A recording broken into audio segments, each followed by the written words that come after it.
The emotional tax, the problem you are currently facing. Every day you pay a tax you never agreed to.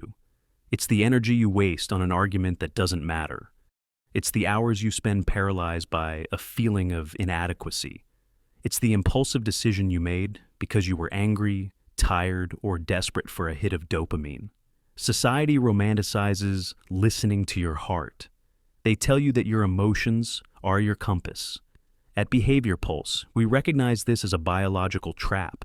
Your emotions are not a compass. They are biochemical noise. They are primitive signals designed for a world that no longer exists. When you let a feeling dictate your actions, you are letting a 200,000-year-old piece of software run your 2026 hardware. You are being hacked by your own biology. Most people are emotional receivers.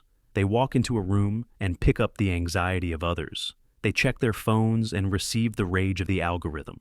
They are pinballs being knocked around by external stimuli.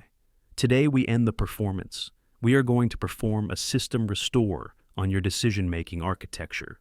I am going to show you how to decouple your logic from your limbic system, why rationality is the ultimate high-status weapon, and how to enter machine mode, the state of zero emotional interference. Section 2. The biological cause of your failure. To become logical, you must first understand the conflict inside your skull. Your brain is not a single unit, it is a hierarchy. At the bottom is the limbic system, the reptilian brain. This includes the amygdala, your threat detection center. Its job is simple: survival. It doesn't care about your long-term goals, your career, or your logic. It only cares about safe versus unsafe. When you feel an emotion, fear, anger, jealousy, the amygdala has pulled the fire alarm. It floods your system with cortisol and adrenaline. This creates what we call the limbic fog. In this state, your prefrontal cortex, PFC, the executive brain responsible for logic, math, and rational thought, is physically throttled. The blood flow is diverted. The hardware is hijacked. You literally become stupider the moment you become emotional. This is why you can't win an argument when you're screaming. This is why you make dumb mistakes when you're stressed. You are trying to run a high-level calculation on a machine that has been forced into emergency mode. The logical person isn't someone who doesn't have emotions.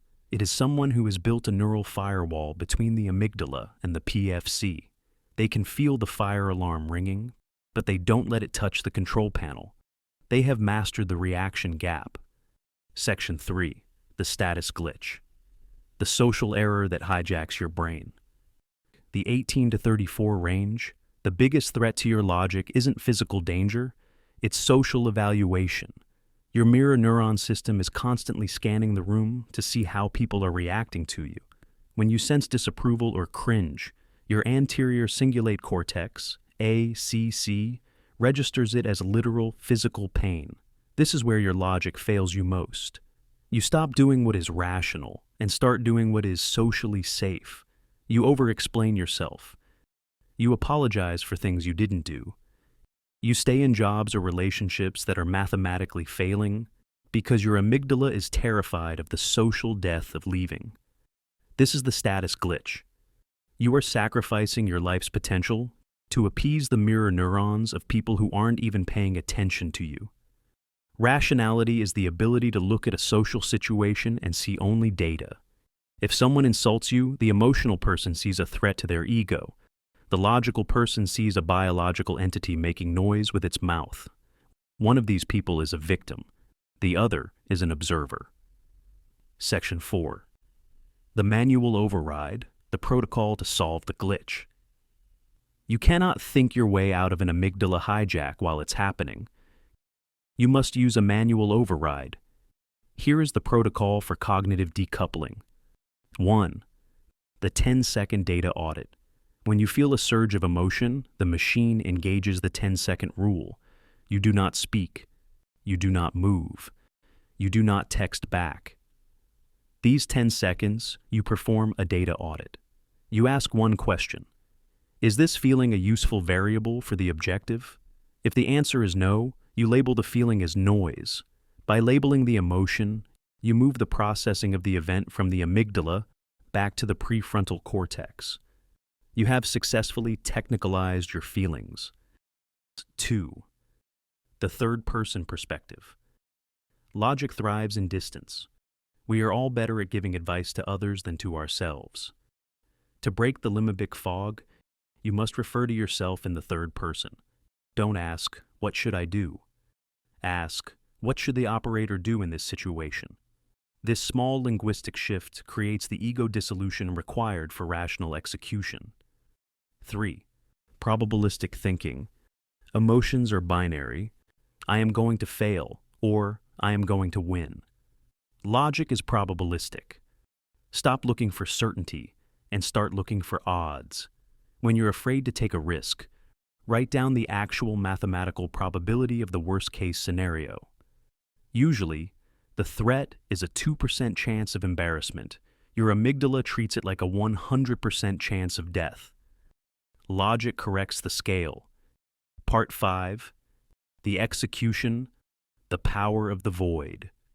The ultimate goal of rationality is non-reactive presence. When you become truly logical, you become a void. People will try to trigger you to get a reaction, because a reaction is a sign that they have power over your hardware. When you remain still, when you respond with data instead of heat, you become the most high-status entity in the environment. Silence is the ultimate weapon of the logical mind. While others are leaking their energy through emotional outbursts, you are conserving your neural economy for execution. This isn't about being a robot. It's about being an architect. It's about deciding which emotions are useful, like passion for a goal, and which are just corrupted code, like jealousy or social fear. Part 6. Clinical sign-off. The performance of the self is exhausting. The I is always hungry, always afraid, and always emotional. When you engage the rationality protocol, the I disappears. There is only the system. There is only the objective. There is only the data. You have the schematics. You understand the hierarchy of your own brain. You can continue to be a victim of your biochemical noise, or you can become the operator of your hardware. The choice is biological. You now have the data. Whether you choose to apply the protocol or remain a ghost in the system is no longer my concern. The execution is yours.